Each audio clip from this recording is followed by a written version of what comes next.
संभाजीनगर बस स्थानकाचे उद्घाटन परिवहन मंत्र्यांच्या हस्ते होणार. शासनाने गेले 2 वर्षांपूर्वी संभाजीनगर बस स्थानक अद्ययावत करण्यात आले असून त्याचे उद्घाटन परिवहन मंत्री प्रताप सरनाईक व पालकमंत्री प्रकाश आबिटकर, मंत्री हसन मुश्रीफ सह पालकमंत्री श्रीमती माधुरी मिसाळ यांच्या प्रमुख उपस्थितीत करण्यात येणार असल्याची माहिती संभाजीनगर एसटी आगार प्रमुख दयानंद पाटील यांनी दिली.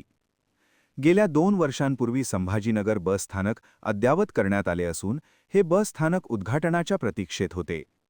या उद्घाटन सोहळ्यास नियोजन मंडळाचे अध्यक्ष आमदार राजेश क्षीरसागर, खासदार धनंजय महाडिक, खासदार धैर्यशील माने, जिल्हा परिषद अध्यक्ष शिल्पा खोत, महापौर रूपाराणी निकम, आमदार सतेज पाटील, आमदार राजेंद्र पाटील यड्रावकर, आमदार चंद्रदीप नरके, आमदार राहुल आवाडे, आमदार शिवाजी पाटील, आमदार विनय कोरे, आमदार अशोकराव माने, आमदार अमल महाडिक, एसटी महामंडळाचे उपाध्यक्ष माधव कुसेकर, जिल्हाधिकारी विजय राठोड, कोल्हापूरचे आयुक्त डॉक्टर राजेंद्र भारुड आदी अधिकारी वर्ग उपस्थित राहणार आहेत.